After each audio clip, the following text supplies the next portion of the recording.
Hello and welcome back to Stupidly Huge Numbers. This is lesson 1 or episode 1 of the series, and the basic arithmetics. It's addition, multiplication, and exponentiation. So to recap, in last episode we discussed the number all the way from 1 to 10 to the 2560. And with attempts of visualization in our physical world to attempt to understand them. And in this episode's last lesson, we will cover super exponential and double exponential function, which are numbers generated from functions like f of x equals to 10 to the 2x and f of x equals to 10 to the 2 to the x. Alright. To start, we'll first briefly cover what a function is, unless you don't know that. Just in case that you actually don't know what that is. So imagine two sets, right? Which is just collections of things. And in this case, things will always be numbers because we're working with numbers. Yeah, so we imagine it as a input set and a output set. So for example, the input set is 0, 1, 2, 3, and then the output set is 0, 2, 4, 6. What a function does is it essentially just taking something from the input set, which is from here, and output something from the output set, which is from here. There's a lot of different types of functions, which we'll get into later, but not for now. But for now, we'll discuss functions that have its input and output range from the whole numbers. And in case if you don't know what whole number is just numbers ranging from 0, 1, 2, 3, 4, right? Or you can alternatively refer to it as positive integers. Integer is just the positive with 0 and its negatives. So let's begin with a function. Now, but it's not addition, but it's rather successorship. Don't worry if you haven't heard of this term before, at least in a mathematical context. I'll briefly explain it. It is very simple. All it does is just count. Right? You know how to count 1, 2, 3, 4, 5, right? And I believe everyone have counted in their life before. If you don't, I don't know what's wrong with you, but okay. Anyway, 1. So it just goes 1, 2, 3, 4, 5, 6, 7, 8, 9, 10. Right? If you do like music or just basically anything in life, you probably need to count. And now, how is this represented mathematically is by the function s, right, which stands for successorship. The input set is the successor function, as you call it. The input set is the whole numbers 0, 1, 2, 3, 4, 5, and the output set is the natural numbers. Because in the system that we're working with, there's never a number x such that its successor is 0, or in other words, 0 is not a successor of any number. Because we're now working with the integers, so we don't have -1 and all that. Yeah, and all it does is just really maps, which is like taking this number and then covering it up with this number. Right. So 1 covers up 0, and 2 covers up 1, and 3 covers up 2, and then 4 covers up 3. Right. So 0 to 1, 1 to 2, 2 to 3. Right. You can just think of it as say this is like an initial board, right, and then you just cover it with this new board in the same position. Right. So here's some exercise for you viewers, which is the following. What is successor of 1? What is successor of 99? What is successor of 367? Feel free to post in the comment section your answers. If they're correct, I will give you a heart. Okay. Yeah. And a fun fact: Jeremy Harper is an American entrant in the Guinness Book of World Records for counting aloud to 1,000,000. Live streaming the entire process, which is really impressive because that's gonna take a while.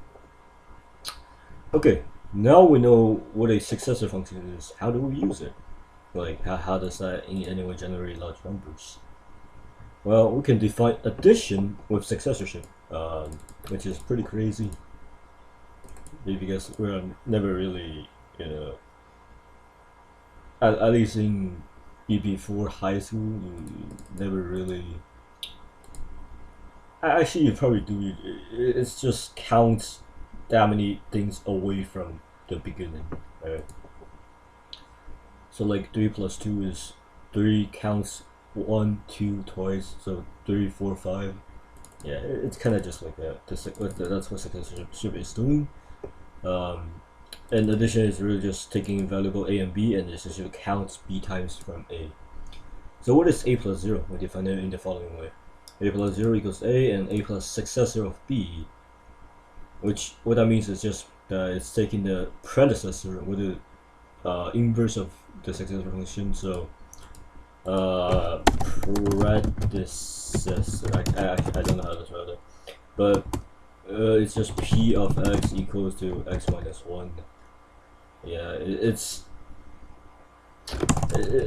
but yes, it just takes the number before the successor. So successor of predecessor of x equals x, and predecessor of successor of x equals to x, right?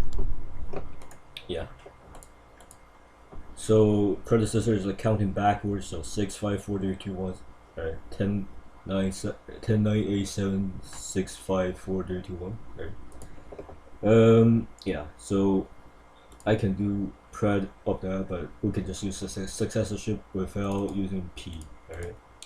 So a plus successor of b equals successor of a plus b, and this defines addition. Let's see some example. 6 plus 3 can be written as 6 plus successor of 2 because 3 is the successor of 2, right? And then we can do by this rule we can transform this into this, which is successor of 6 plus 2, right? By this rule, right?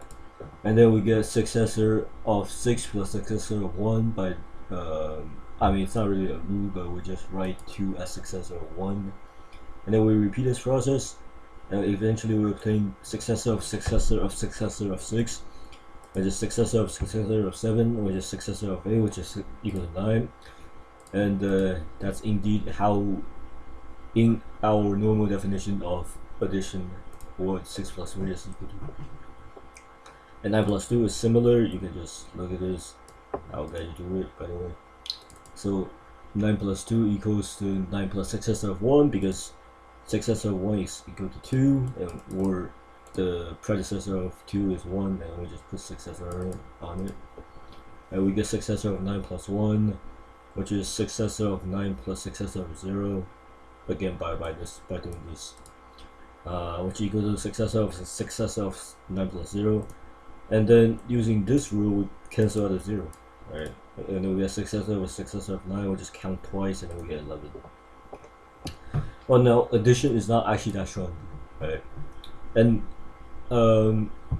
what I mean by strong in this series, or rather strength of a function, is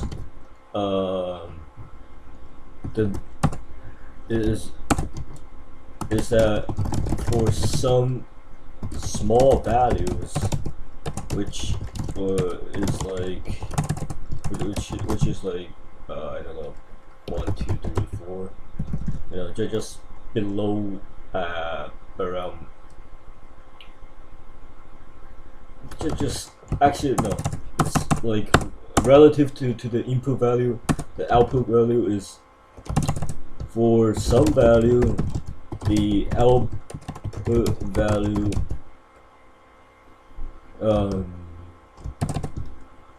the size of the output value relative to the size of the input, right? So successor is it's not as strong of a function because the output is relatively close to the size of the input, right? And addition is similar, right? So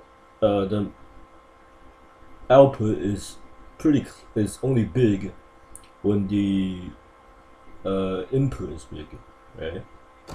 So yeah, that's essentially what I mean by strength of a function.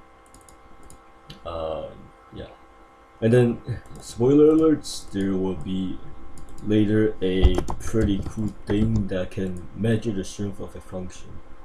Right? It's a hierarchy of functions which use some other system of numbering to measure the strength of a function, which is pretty cool. But that's what we adding next episode. Yeah, but let's continue with this one. So addition is not that strong because it's only big when both inputs are big, right? So how about we just repeat addition, and then that is precisely multiplication, which we'll define as a times 0 equals 0, a times successor of b equals a plus a times b, right? And then here are some examples. 6 times 3 equals 6 times successor of 2. This is the same trick we have done here, which is equal to 6 plus 6 times 2 by this rule, right? By this rule, yes. And we can repeat the same rule, and then get to this. 6 times 0 equals 0, so 6 plus 6 plus 6 plus 0 equals 6 plus 6 plus 6 equals 18, and that's quite a not holy number. Yeah. And then 9 times 2, it's basically the same thing, but yeah, it also returns the same value, which is funny, I guess. Now addition, multiplication is quite a bit stronger than multiplication, but it's still not that bad. It's still not that good. So, okay, wait, I've got an idea. What if we just repeat multiplication? Alright, so a to the 0 equals to 1, and a to the successor of b equals a times a to the b, right? And that's how we define exponentiation, right? So 3 to the 1, just do this process again. It's not really something new, and we just get 3 times 1 equals 3, which is not that big. But look at this, 9 to the power of 2, which is, follow the whole process again. You can pause and look at it if you want, but that's just process. And then we get 9 times 9 equals 81, which is pretty crazy, right? And yeah, the exponentiation is really where things start to get crazy big, like beyond the realms of human understanding. In last episode, we reached 10 to the 2,560, and it's already an incredible number. It's really huge. But let's step back a bit, and step back, and talk about 10 to the 100, which have its own name, a googol. Fun fact.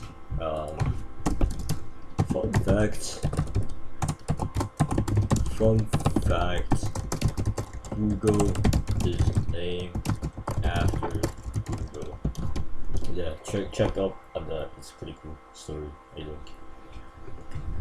Well, now in base 10, with a system where every digit can only hold 0 to 9, 10 to the k is a number of k plus 1 digits. So what I mean by that is 10 to the 0 equals 1, which is have 1 digit, and 10 to the 1 equals 10, which have 2 digits, which is 1 plus 2, 1 plus 1 equals 2, and then 10 to the 2, which have 3 digits, which is 2 plus 1 equals 3 digits, etc. And now I'll write 10 to the k as f of k right now, because that is how we are gonna represent these notations in the future, at least the recent future, not the long-term future, because in the long term we'll have some pretty crazy looking things waiting for you. Yeah, f100 or 10 to the 100 with Googol have 101 digits. How crazy is that? Well, a billion only have 10 digits, or f of 9, so f of 100 is 10 billion billion billion billion billion billion billion billion billion billion billion. That sounds really crazy, but let's try to define another function. G of k equals 10 to the 2 times k. Now this is what is called a super exponential function, which is basically any function that grows faster than an exponential function, which is in the form of 2 to the x equal, but actually no, a to the b. E is a exponential function, right? Right, and if we do something to b, actually, if we do something to x, it's gonna be a to the f of x, where f is increasing. Okay, I'm not gonna get into that, but just f of x is greater than x, right? Then that is called a super exponential function. If I can spell that correctly. Okay, for some small value, g is already much stronger than f, right? 0 for 0, g equals 1, f equals 1. For 1, however, g equals 100 and f equals 10. Okay, that's a 10 times different. 10x, right? And then now, g of 2 is 10,000 and f of 2 is 100, which is 100 times difference. And g of 3 equals to, that's 1 million, and f of 3 is only 1,000, so that's a 1,000 times difference. So yeah, it's pretty crazy, and the googol is g of 50. But we can get even crazier, right? So if stacking multiplication on exponentiation is already so strong, what if we have exponentiation on top of exponentiation? Now this is where things get really crazy. I'll use f prime of k equals 10 to the f of k, which is this function right here. Yeah. And this is where things start to get mind-boggling big. It's gonna surpass our previous 10 to the 256 out of nowhere. But I mean, not out of nowhere, just blow it to dust. You know? I actually don't know how to describe it, but it's just really huge. So let's look at some values of f, just some small values. F prime of 0, I mean f prime, not f, you know. F prime of 0 equals 10 to the f of 0, which is 10 to the 1 equals 10. Okay, that's not bad. And f prime of 1 is equal to 10 to the f of 1, which is equal to 10 to the 10 equals this number, which is 10 billion, I think. Right? Yeah, that's 10 billion. And then now this gets crazy. Look at this. F prime of 2 equals 10 to the f of 2 equals 10 to the 100, which is this monstrosity of a number, which is actually precisely a googol, which is this number. Yeah. But that does not quite grasp the size of how big f prime of f prime is really, like how strong it really is. If we keep going, f prime of 3 equals 10 to the 1,000, which is a 1,001 digit number, which is so insanely huge that it is hard to visualize. But we'll still give it a try, so let's name a unit as a gog. See what I did here? We precisely have a googol rooms of 1 cubic meter units, right? So now we have to zoom into one of those rooms and then make them just like God, containing another googol rooms in them. Much smaller, of course, to fit it in, because we need the conservation of mass and don't get into infinity and stuff, you know. And this time we'll do it again, but zooming even deeper. We'll just go layer by layer, layer by layer, and then we'll have to repeat this process 10 times to get f prime of 3 amount of rooms. Right? And then if this is written out in this form, right? So written a f prime of 3 written out in billions. We'll have b equals we will have b equals 1 billion, and bb equals to 1 billion billion, right? and etc. Right? So f prime of 3 is, let me do that.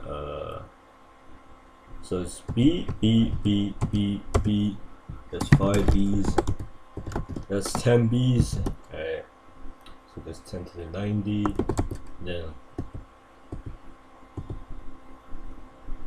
5, and then this is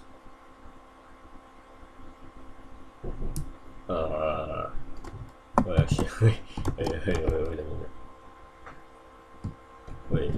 Wait. I might kind of. So B, so that's 10.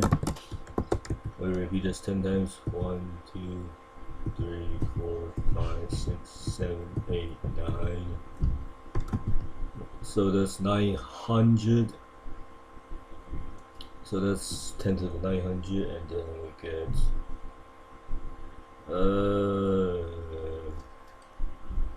900. So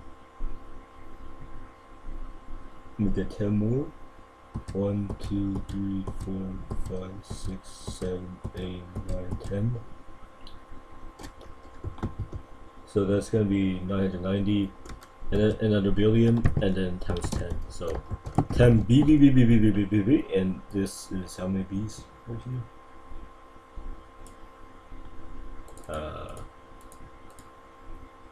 So I can just, this is 89. Wait, no. 4 to 105. So it's 101 billion. So it's 101 billions multiplied together, right? Which is pretty crazy. And f a prime of 4 is gonna be tenfold amount of b's. So it's gonna look somewhat like this. Just 1, 2, 3, 4, 5, 6, 7, 8, 9, 10.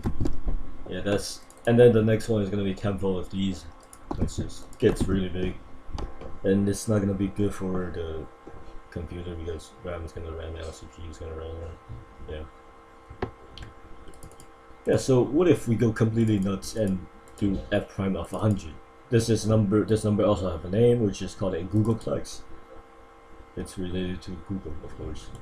And this number is so huge because it's 10 to the 100.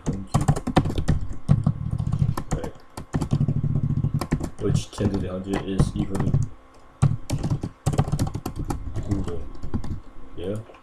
And this number is so huge that it is physically impossible to write it out completely in the universe. No matter how small you try to write, which is completely mind-boggling to think about, because you can try to write as small as you can, but even if you try to fill, like you use the whole universe as your canvas, it's still impossible to fill it out. Number this scale can no longer be described simply as x times larger than y, because that is completely a failure at explaining what the size of the number really truly is. But this is still really puny compared to the numbers in the next episodes.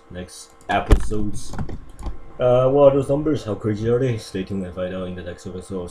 Stupidly huge numbers. SHN. Explanation arc times 3. And by the way, remember to click like and subscribe so I can produce these videos more often. Yeah, I know they are not that quality, but you know, yeah, just click like and subscribe.